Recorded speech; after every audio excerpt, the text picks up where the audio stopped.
chained, and silent. The alien girl walked with slow, broken steps. Her wrists and ankles were chained.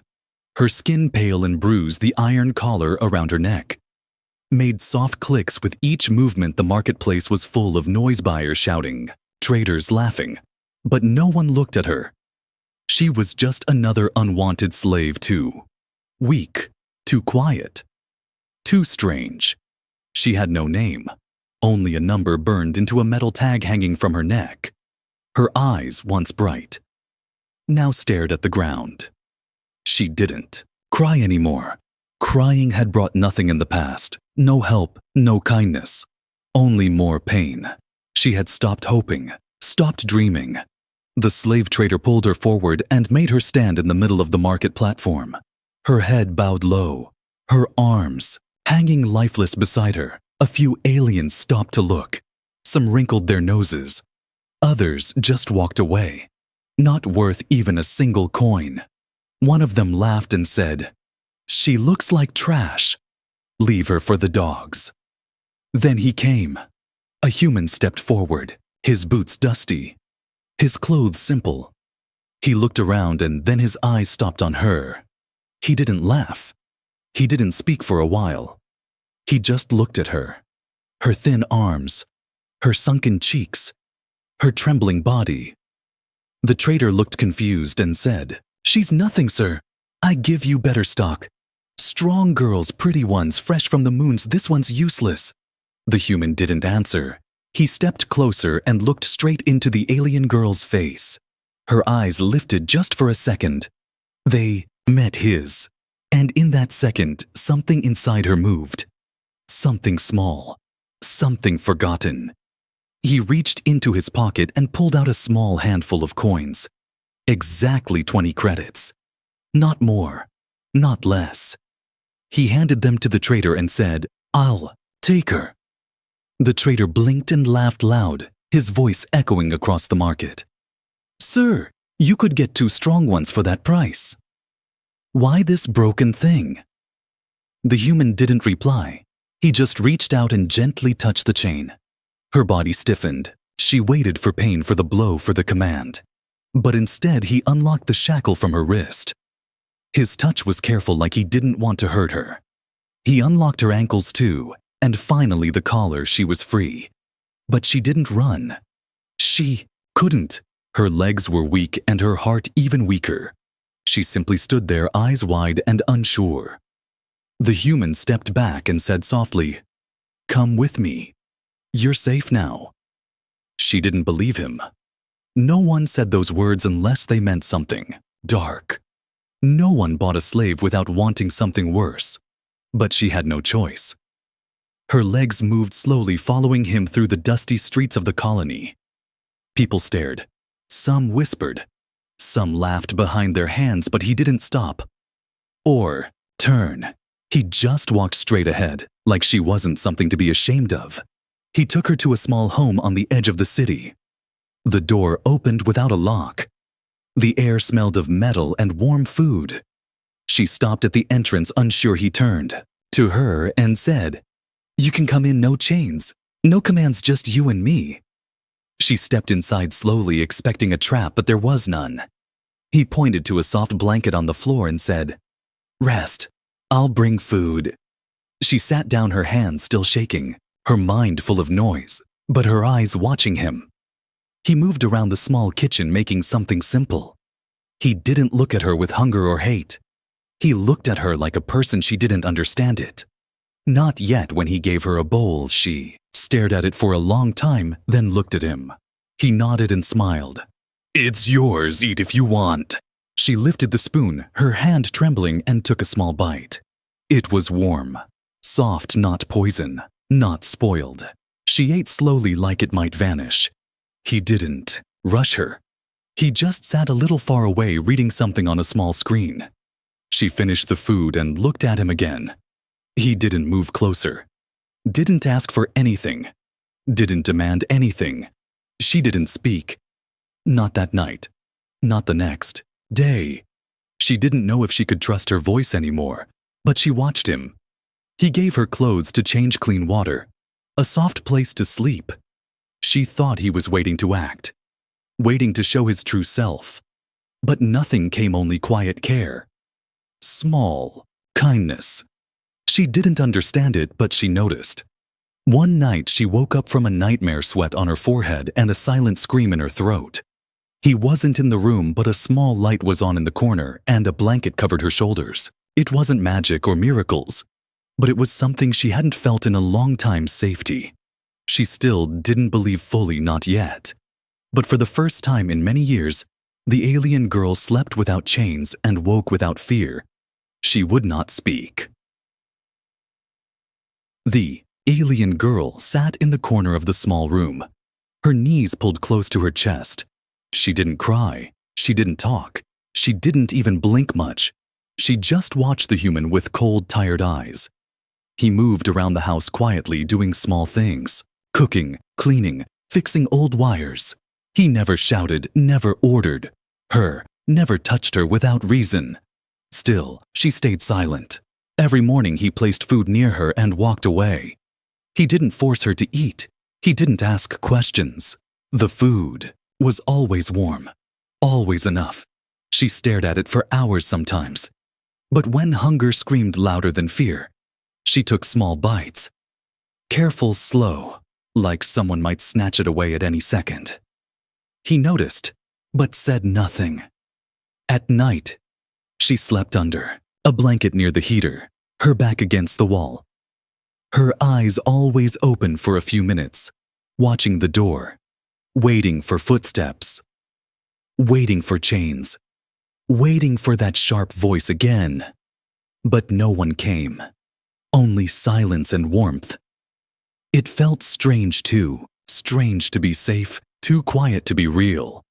Once she tried to test him. She dropped the bowl on purpose. It broke into 3 sharp pieces. The sound was loud. Her body tensed. She expected a slap. Maybe worse.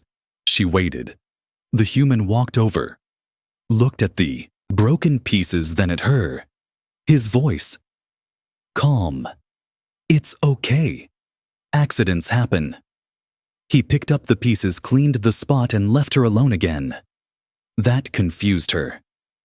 She was used to pain after mistakes. She was trained to expect punishment for every wrong move. But he gave her none. And that scared her more because she couldn't understand it. She tried again. She refused food for 2 whole days. She sat in the corner, unmoving, her lips dry, her stomach empty. He still brought the food each day, placed it near her and left. He didn't beg, didn't shout, didn't even look disappointed. On the 3rd night, she fainted, her thin body collapsing to the floor, her mind floating. When she opened her eyes, she was in a soft bed, a cool cloth on her head. The human sat nearby, holding a bottle of water, his eyes full of worry. He offered her the bottle. She turned her face away, still afraid, still unsure. He placed the bottle beside her pillow and stood up, his voice soft as air. I don't want anything from you. Just stay alive, please. Why was he doing this? She had nothing, no money, no power, no beauty left. She couldn't serve him, couldn't offer anything of value. She was nothing but a broken creature, a leftover from someone else's cruelty. Yet he treated her like she mattered. She started watching him more closely. Every small action, every step he took. He hummed softly when he worked. He read old books during the evening. Sometimes laughed at his own thoughts. When he fixed machines, he whispered to them like friends. She didn't understand his kindness, but she started to see his heart. One night, she stood near the doorway of the room. He looked up, surprised, but smiled. He moved aside and pointed to the couch. She didn't sit. She just stood there, watching him. Her lips parted like she wanted to speak, but no words came. He didn't push her. He simply said, "Good to see you up. You're getting stronger." She turned and walked back to her corner, but her steps were slower, more thoughtful. Her heart beating a little different. The next morning, she picked up the spoon without waiting. She ate all the food without fear.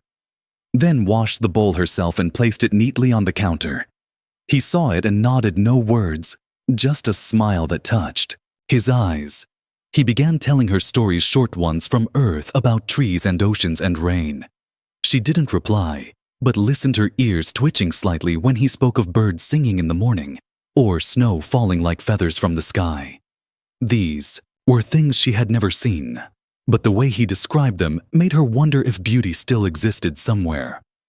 One afternoon, he found an old music player in the storeroom.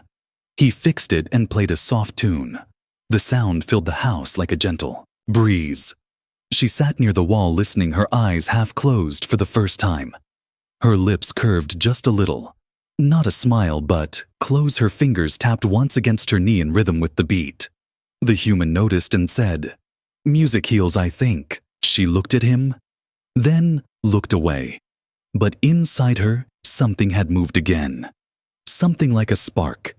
Not big, not bright, but real.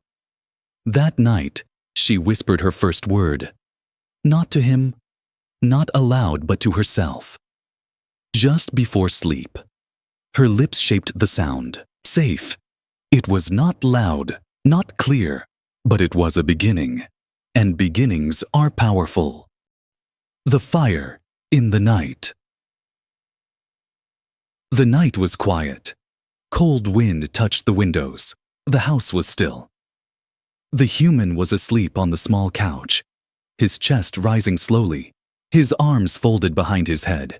The alien girl lay on her mat in the corner, her body wrapped in a thin blanket, her eyes open, staring at the ceiling. She couldn't sleep. Sleep always brought the fire. It started again. The fire from her memories, the red flames, the smoke, the burning chains. Her screams. Her sister's voice begging someone, "Please, stop." The heat filled her lungs again. Her body froze. Sweat poured down her face. Her hands grabbed the blanket. Her chest rose fast. Her heart pounding like drums. Then the scream came. It broke through the silence, sharp and full of pain. Her eyes wild, her voice shaking walls. The human jumped from the couch, his feet hitting the ground. He ran to her side without thinking. She flinched when he touched her, but he didn't move away. His hands held her shoulders, his voice soft. "Wake up. You're here. You're safe. It's not real." She blinked, her eyes wide, full of fear. She looked around her chest, heaving. No fire, no chains, no shouting. Just a room, just a man, just the sound of his calm breathing. Her mind tried to understand, her body still shaking, didn't let go. He sat beside her, still holding her gently. He gave her time, gave her space. He waited until her breathing slowed, until her hands stopped shaking. Then he spoke again. "I'm here.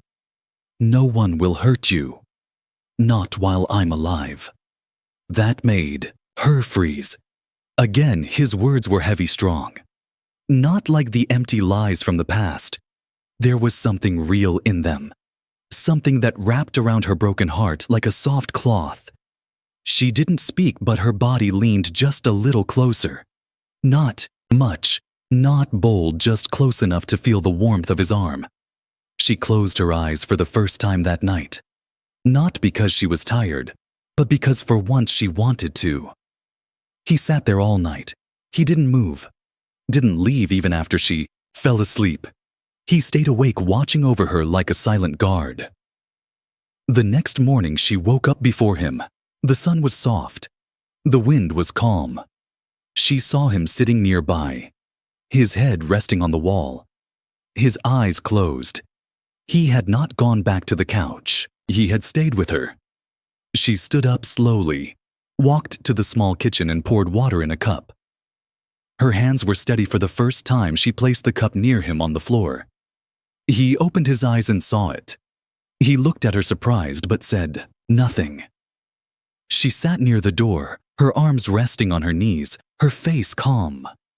The silence between them was no longer heavy. Now it felt like peace. Later. That day, the human showed her an old painting. It was from Earth, a big tree with wide green leaves, birds flying above, and a child sitting in the grass, smiling. She stared at it for a long time, her fingers touching the edge of the frame. "Is this real?" she asked. The human looked at her, voice soft. "Yes, I grew up near trees like that." She looked at him, then back at the painting. She didn't say anything more, but something changed in her eyes. The idea of a place without fear, without cages, without chains, it stayed with her. That evening she sat beside him while he fixed a small tool. Her eyes followed every motion, every spark, every twist of the wire when he looked at her. She didn't look away this time, her voice low. "Why are you helping me?" He paused the tool in his hand. Still, he looked at her, then said, "I saw pain in your eyes, and I couldn't walk away." She frowned but didn't argue. No one had ever given a reason before. They had just taken what they wanted, hurt what they could now. This man was giving her something without asking for anything back. She didn't know what to do with that. The night came again. This time, no nightmares, no fire, just soft music from the player. The girl sat on the floor watching the stars through the window. The human sat nearby reading from his device. The space between them no longer felt like a wall. It felt like a bridge. She leaned her head back and whispered one word, "Thank you." It was small, but it meant everything. He looked at her, smiled, and said, "You're welcome." The fire didn't return that night, not in her dreams, not in her heart. And for the first time, the alien girl began to believe maybe, just maybe, this strange, kind human had truly come to save her. Not for coins, not for use, but for something she thought was lost forever. Hope. The past left scars. The alien girl sat near the open window. The wind was gentle, touching her face like soft fingers.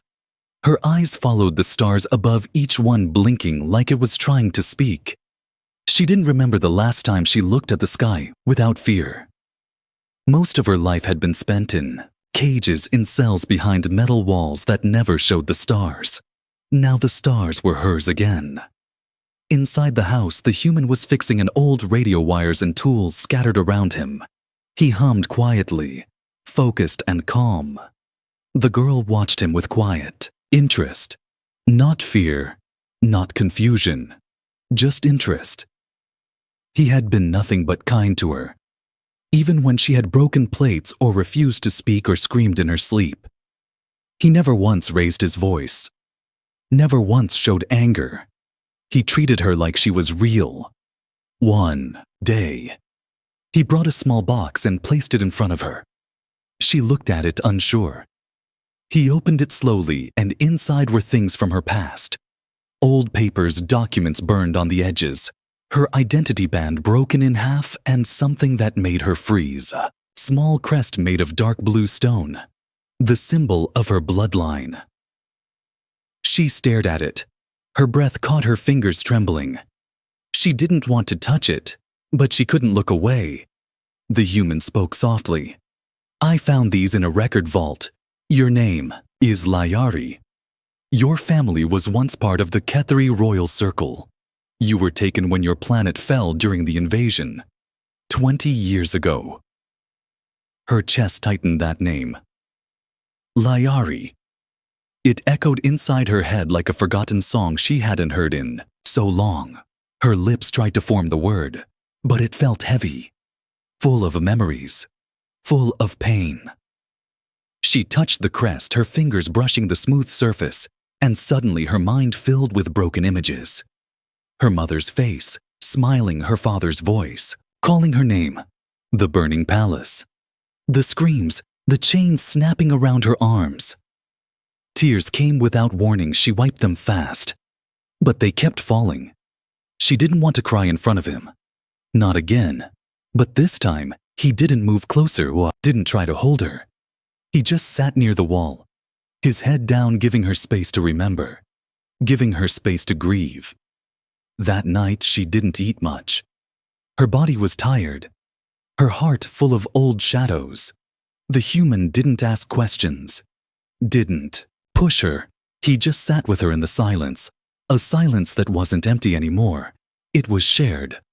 The next morning, she asked him, "Where did you find those?" He looked at her surprised, then answered, "A friend. Works in deep records. We searched for any trace of your name. It wasn't easy. Most of the royal data was wiped after the war, but we got lucky." She looked at him for a long time, then asked, "Why go so far? I'm just a broken slave." He shook his head. "Not a slave, not here. Not ever again." Those words sat deep in her chest like a soft flame, slow but steady, warming a place that had been frozen for years. Later, he brought her a book, one with images from Earth. Mountains, oceans, forests, cities full of people. She looked through the pages, one by one, touching each image with wide eyes. They looked like paintings too beautiful to be real. He told her about his childhood, about the river near his house, about his sister who used to dance in the rain, about how he lost his parents in a mining accident. His voice was calm, but his eyes held sadness. Real sadness. Not pity, not fake sympathy. She listened, not just with her ears, but with her heart, and for the first time, she felt like they were both survivors in different ways. That night, she asked, "If I'm free, can I choose to stay?" He looked at her surprised, then smiled. "Yes, you can choose anything you want. And if you stay as my guest, not my servant, not my slave." She nodded once, then said quietly, "I'll stay." Days passed. She started walking outside just a little near the edge of the field. She touched the plants, felt the wind on her arms, talked a little more, laughed once when he slipped on oil, her voice still soft but full of life. The scars on her body were still there, lines and burns from collars and whips, but the scars inside were healing slowly, not by magic, not fast but real. One evening, she stood in front of the mirror holding the crest in her hand. She placed it on the shelf beside the painting of the tree from Earth, then looked at herself, her eyes steady, her back straight. "I'm Liari," she whispered. "Not property, not forgotten, not broken Liari." And she was ready to live again. Trust is hard. Liari stood near the garden fence, her fingers running over the rough wood. The sun felt warm on her face, but her heart was still unsure. The human had given her everything: safety, food, space, her real name back. But there was one thing still locked inside her: trust. She watched him fix the solar panel on the roof. He moved with steady hands, his shirt dirty with dust and grease. He looked normal, peaceful, not like a soldier, not like a slaver. Yet something in her still whispered, "Be careful. Don't fall too deep. People change." So she tested him again. The next day, she broke a tool on purpose, snapped the handle and dropped it near his bag. She watched him from the doorway, waiting for anger, waiting for that mask to fall. But when he found it, his face only showed confusion. Then he shrugged and said, "I must have dropped something heavy on it. No anger, no blame." That made her heart squeeze. Later, she burned the food while trying to cook, her hands shaking from nerves. She expected shouting, maybe silence. Instead, he walked in, smelled the smoke, and laughed gently. "We've all done worse," he said, then helped her make it again. This time side by side. She didn't understand why he was so patient. She didn't know how to accept it, so she stayed guarded. Her words, careful. Her steps small. One afternoon while cleaning, she found an old photograph of a woman with dark hair and kind eyes. It was placed under his books. She stared at it, then asked, "Who is she?" He looked up surprised, then walked over. "That's my sister." He said she died years ago during the collapse of Station 9. She used to smile like you. Layari blinked. She didn't expect that answer. Not the pain in his voice, not the softness in his eyes. He sat beside her, then told her everything: how the war had taken his home, his family, how he had survived only by chance, how he spent years floating between jobs, planets, and silence. I thought I'd never feel close to anyone again. He said, not until I saw you. Her throat felt tight. Her fingers curled into her sleeves. She wanted to say something, but her voice stayed trapped. That night, she left a small flower on his work desk. It wasn't much, just a simple bloom from the garden. But for her, it was a message. Thank you. She didn't sleep well that night. Her dreams showed her cages again. Metal walls, cold voices. But when she woke up, she found a warm cup of tea beside her mat and a note written in shaky letters. Flower was beautiful. Thank you. The days passed, slowly, and she started joining him in more tasks. She helped with Wire's clean tools, tried to cook again. They didn't talk much, but the silence was warm. Not cold. She liked being near him, even if her heart was still afraid to say why. Then one day he left for supplies, told her he'd return before sunset. She nodded, said nothing, just watched him walk away. Hours passed. The sun moved across the sky. Shadows grew longer. She waited and waited when it grew dark and he didn't return. Fear hit her like fire. She paced the room, checked the window every minute. Her mind filled with dark thoughts. Maybe he left. Maybe someone took him. Maybe the slavers found him. Her chest ached. She grabbed her coat and rushed outside. Halfway down the road, she saw him limping toward the house. His arm bruised, his shirt torn. He smiled when he saw her. Sorry, took longer than expected. Bandits. She ran to him without thinking, grabbed his arm, helped him walk back inside. Her hands were cold but steady, her voice low. Sit down. I'll get water. For the first time, she cared more for him than for her fear. He winced as she cleaned the wound, her hands gentle, her breath slow. He looked at her and said, "You came looking for me." She nodded once, then whispered, "I thought I lost you." That night, she sat beside his bed watching him sleep, her eyes never leaving his face, her heart beating loud, not from fear, but something else, something warm and new. She didn't say the word trust, but she felt it like a light under her ribs, small and growing. In the morning, he found her asleep in the chair beside him, her head resting on the blanket, her fingers still touching his arm, and he smiled because he knew. She was finally beginning to stay, not just in the house, but in the space between his heart and hers. They came to take her back. The morning started quiet, the wind soft, the sun slow and golden. Layari stood outside, watering the plants, her fingers dirty with soil, her hair tied back. She looked peaceful, her eyes brighter, her shoulders stronger. Every step she took felt more her own. The human was inside fixing the kitchen panel, humming a tune she had started to recognize every time he sang it. The house felt like home. Not a cage, not a station, not a prison.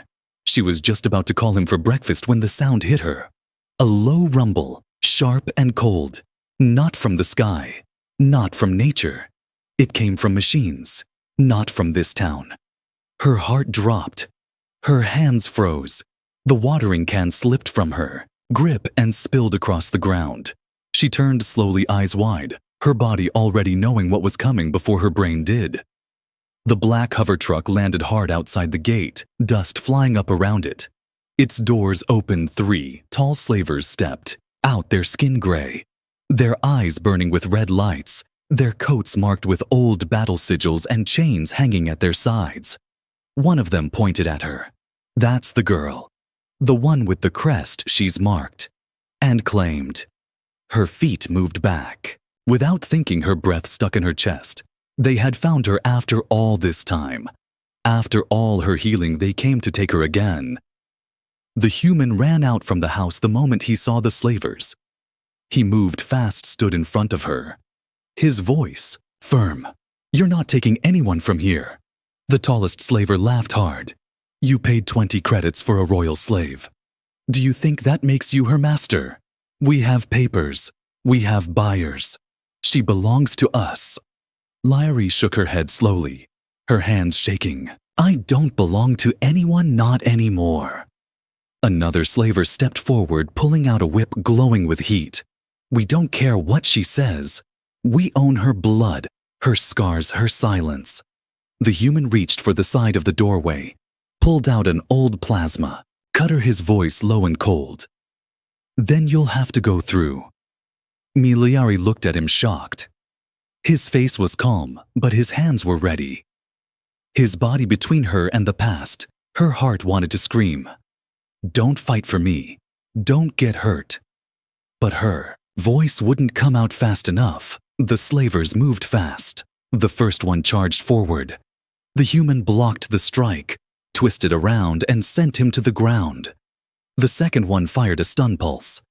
It hit the wall behind them, smoke. Rising heat filling. The air. Lyra ducked behind the door, her hands covering her ears. The third slaver grabbed the human's arm, slammed him to the ground. Hard pain shot through his side, but he didn't stop.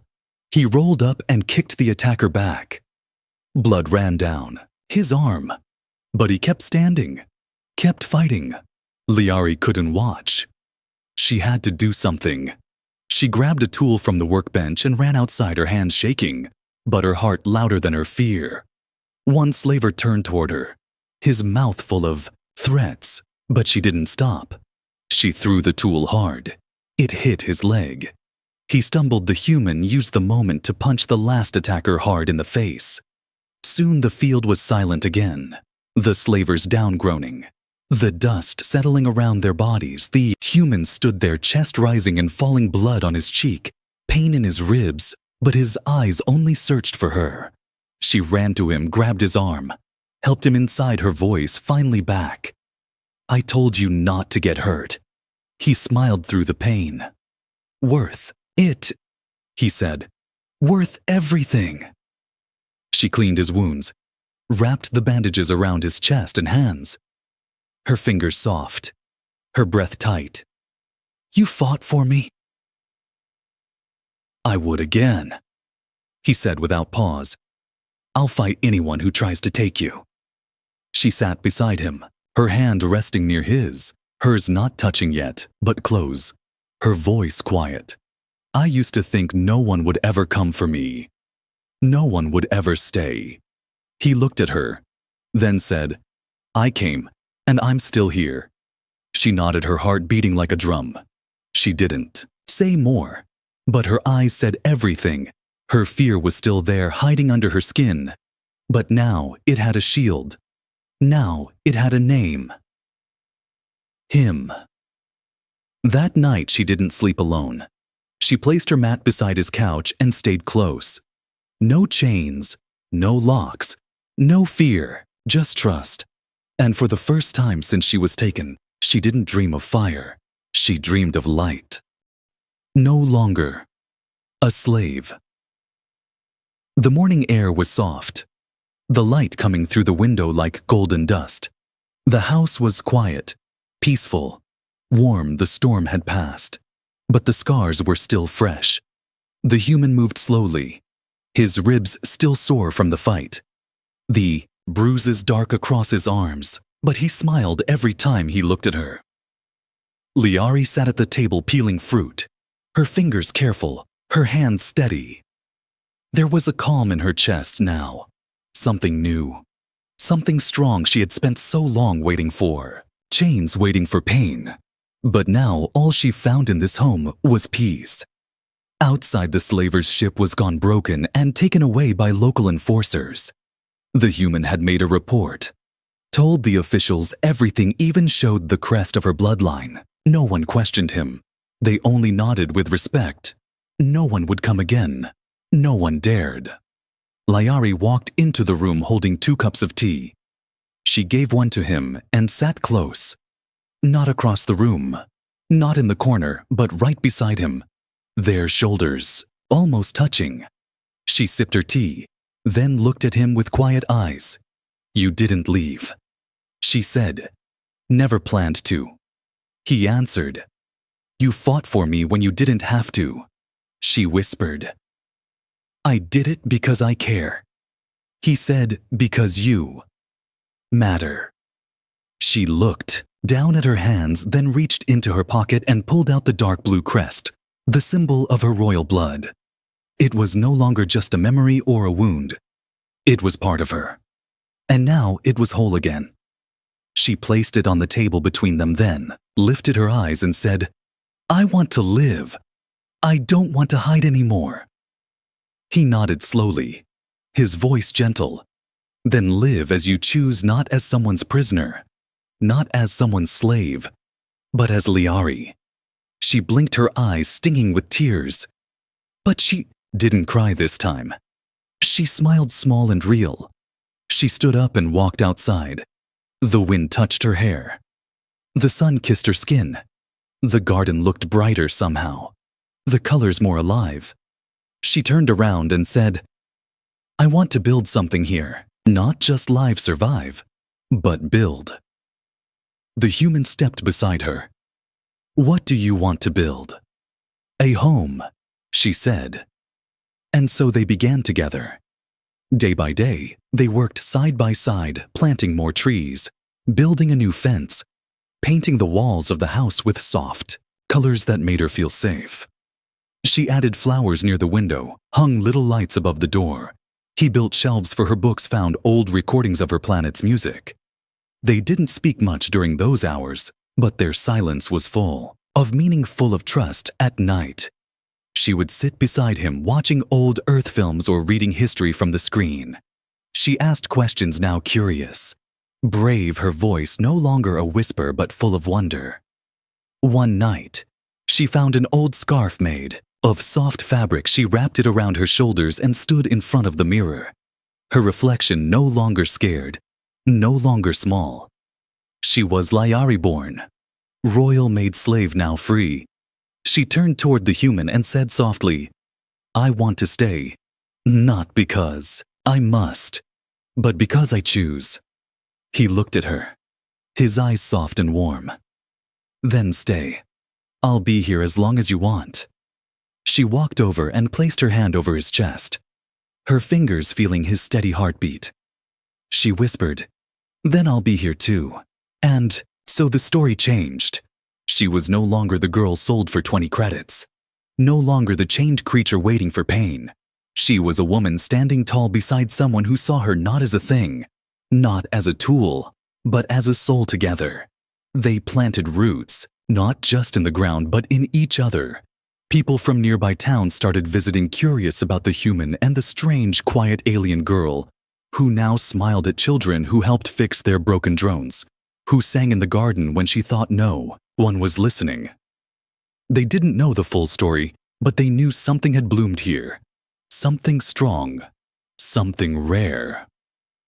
One evening, as the stars blinked above and the wind danced with the trees, Layari stood beside the human and asked a simple question.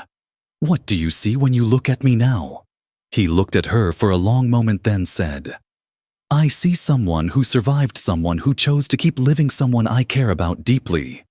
She smiled, her eyes reflecting the stars. "Then you see me."